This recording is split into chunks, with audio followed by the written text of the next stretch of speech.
inilah yang disunnahkan Rasulullah ketika kita dari rumah menuju ke tempat ibadah Idul Fitri atau Idul Kurban. Nah, biasa kalau kita dari rumah ke masjid, Pak, takbir jaki, takbiran ki.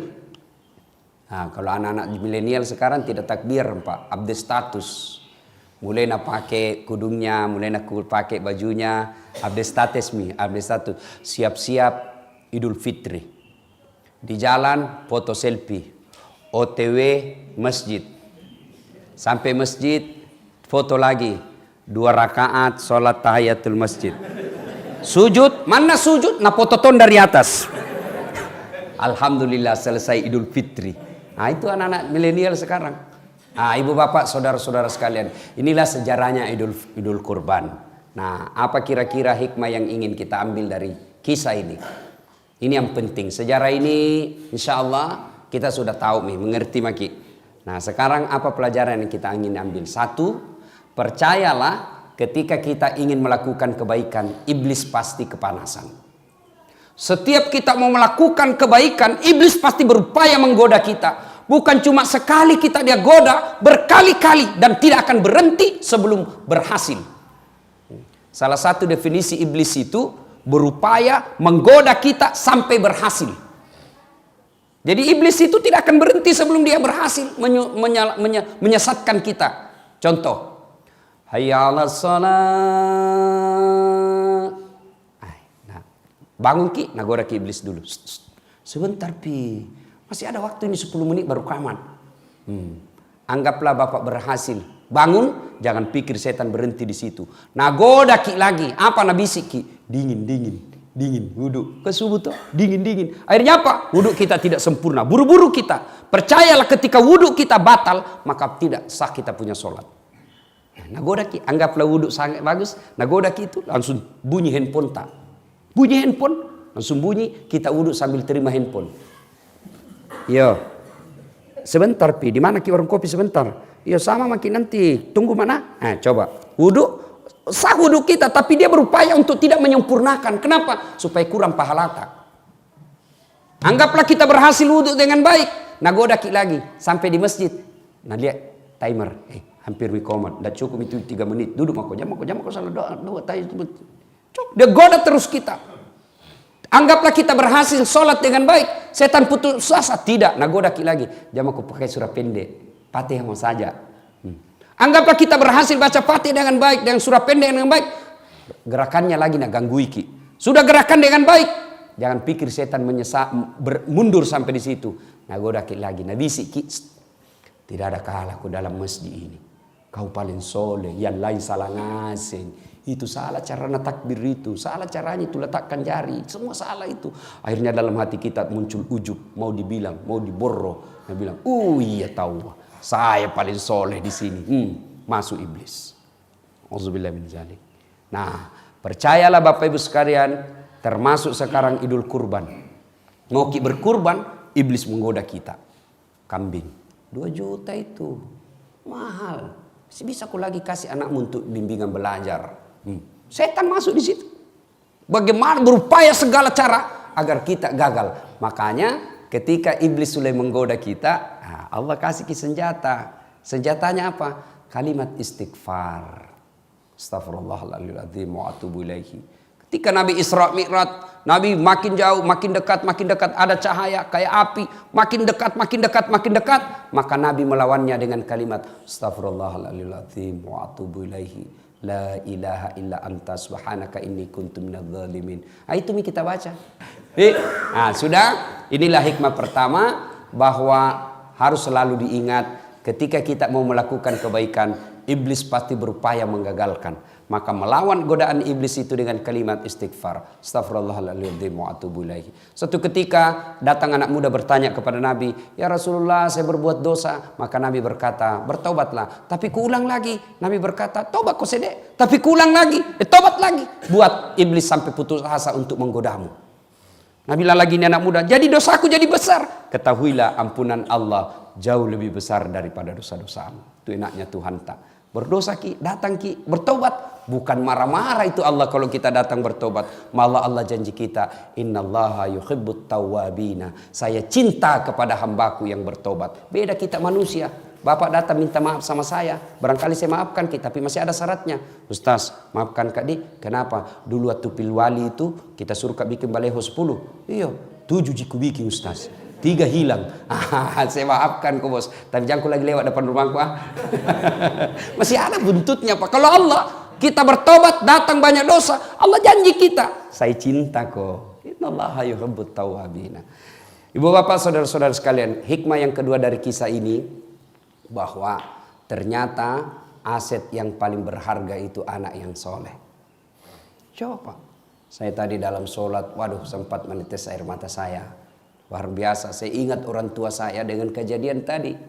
Pak Imam, Ustadz Ikhwan, langsung ada si Ananda Umar. Baru belum dilupa Umar, baru ada gejala-gejala.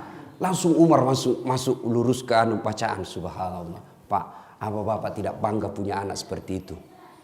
Jangan kita terlalu bangga kalau bahasa Inggris dia anak tak pintar. Pak, jangan kita. Tahu jago itu anak Ustaz, masih SD pintar bahasa Inggris. Apa jago anak bahasa Inggris? Itu makin di Inggris, anak-anak di sana bahasa Inggris semua. Betul Kak? Dari kecil sampai pikun orang di sana bahasa Inggris semua. Nggak jago itu Pak. Banyak yang begitu.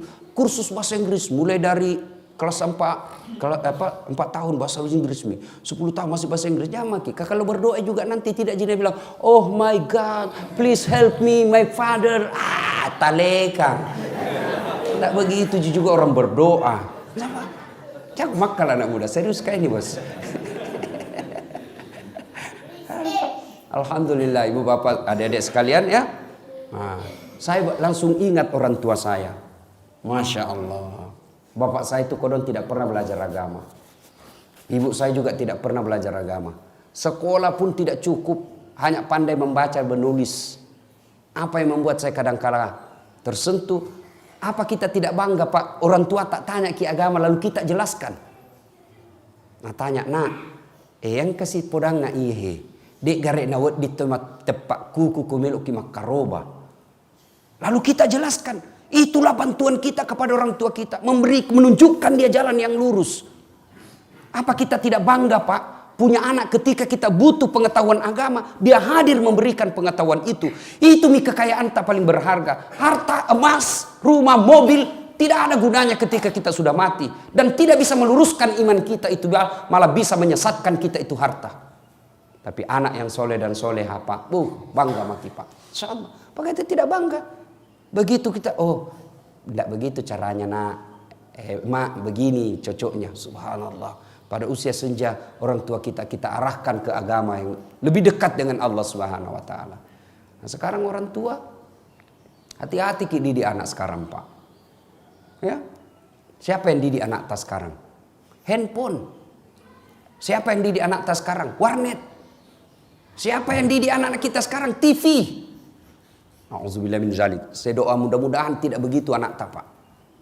Ini ada baru-baru saya dapat informasi. Baru-baru saya dapat informasi. Kelas 2 SMP. Berapa umurnya itu kalau kelas 2 SMP? Ya? 14 ya? 14-15 tahun. Apa yang terjadi? Sudah pernah berhubungan suami istri. Dan saya tanya berapa perempuan kau kasih begitu? Dia bilang 5 mi. Saya ajak ngomong. Saya bilang di mana kau lakukan? Di rumahnya itu perempuan. Beranimu itu. Dia bilang bapaknya ibunya kerja semua Ustaz. Malam baru pulang. Apa mi kalau begini anak tak? Setengah mati dicarikan uang. Nah pakai rumah tak berzina.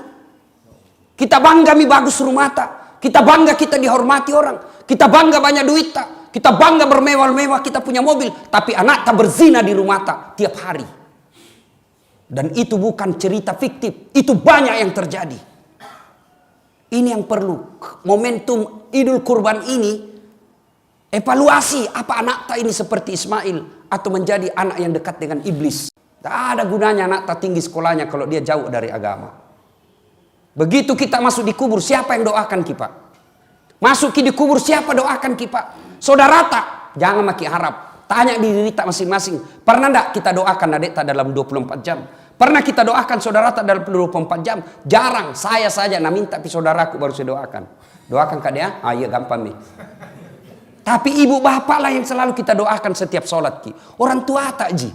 Nah kalau anak tak tidak tahu sholat, orang tua anak tak tidak pernah datang ke masjid berjamaah, anak tak tidak pernah kita dengar mengaji. Bayangan itu pak, di kuburan nanti sengsara hidup tak.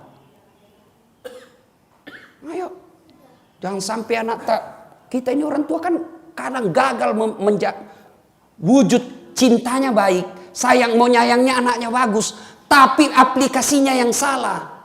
Semangat cintanya kepada anak bagus, tapi cara cintanya itu yang salah. Dibelikan HP-nya smartphone. Itu bapak kalau belikan anak tas smartphone, lalu dia punya data. Oke, tidak ada datanya, tapi dia punya wifi. Dia dapat internet gratis. Saya ini dosen komunikasi. Banyak meneliti soal media.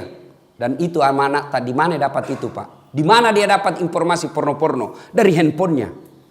Coba maki. Suruh tulis di situ. Anak-anak kita pakai smartphone. Nah tulis saja itu di mesin pencari. Film porno. Indonesia blokir. Tapi ada lagi mesin yang bisa membebaskan blokir itu. Akhirnya apa? Pencariannya lari dulu ke Singapura. Tidak diblokir. Dia bisa buka. Dan keluarlah itu ratusan informasi tentang porno. Kalau kita dulu kecil pak, jangankan film. Gambar saja tidak bisa didapat. Akhirnya apa? Kita tidak pernah pikiran yang jorok-jorok. Sudah itu tiap malam diterpa otaknya dengan pikiran-pikiran porno. Sudah itu malam anak tak kita kira jago ki. Satu anak satu kamar. Kita rusak itu anak tak. Kita dulu zaman kecil satu kamar 3 ki bersaudara di dalam. Akhirnya apa? Kita punya kekerabatan persaudaraan kencang. Kita punya persaudaraan kuat. Kenapa? Kita sama tidur. Sekarang satu anak satu kamar, satu anak satu TV, tidak pernah ketemu, pulang rumahnya, pulang sekolah, masuk kamarnya masing-masing, memegang HP-nya, mulai mima video call. Hati-hati pak, ada namanya sekarang video call. Lihat kak beda bibir tak dek, ini nih kak, kasih turun sedikit, ya sedikit lagi dek, buka sedikit. Apa? Tiap malam dia begitu, tiap malam akhirnya apa? Ketemu nanti nah praktek nih. Itu yang merusak anak-anak kita. Pak. Maka bapak, pengajian kali ini hati-hati pak. Jangan maki kasih smartphone anak tak. Masuk lagi pak. Belum saatnya dia pegang itu. Kasih saja HP 3G. Seperti HP nama mamaku. Miss call G, SMS G, terima G. Itu mau saja. 3G juga itu bos. Bapak saudara-saudara sekalian. Yang ketiga hikmah dari pengajian kita ini. Bapak ibu saudara-saudara sekalian. Berkurbanlah.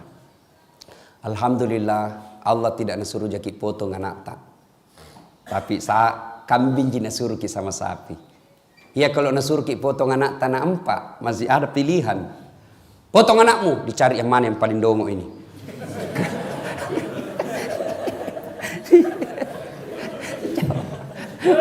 Tapi alhamdulillah Allah cuma minta kita ya diminta jaki kambing, maka berkurbanlah.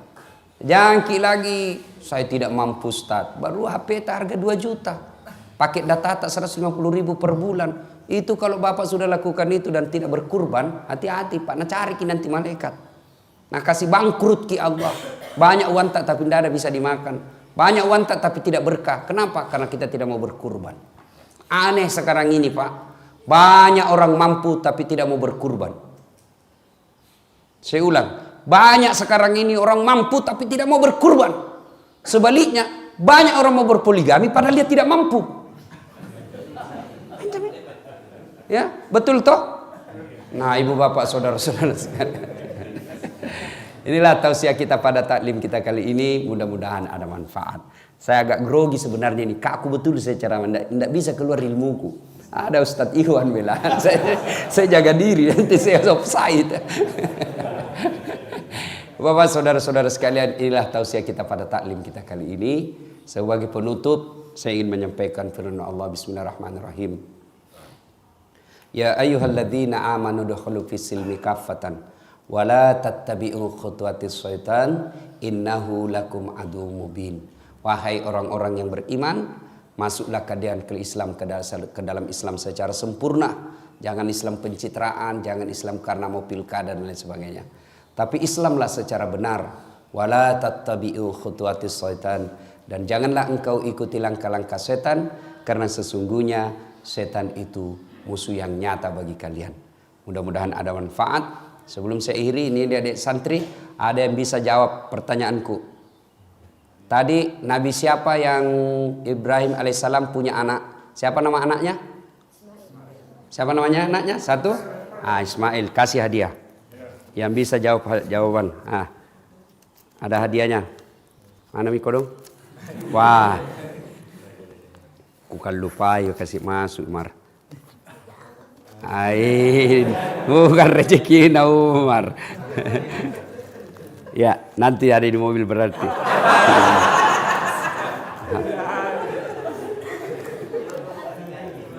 Sudah dijanji tawa. Uang Malaysia mau ku kasih Umar. Ya ambil ya, rezeki. Uang Malaysia, mudah-mudahan bisa pergi Malaysia Umar. Ya, Bapak saudara-saudara sekalian, inilah tausiah kita, mudah-mudahan ada manfaat. Satu lagi, apa hikmah dari pengajian tadi ini? Ada 3 dek. Ini yang hafal-hafal. Ada 3 apa? Ada yang tahu? Satu mau sebut. Siapa? Siapa? Ayo, ada lagi? Siapa? Ya, Pak. Menjadi anak soleh ya, dapat hadiah juga. Ini hadiahnya.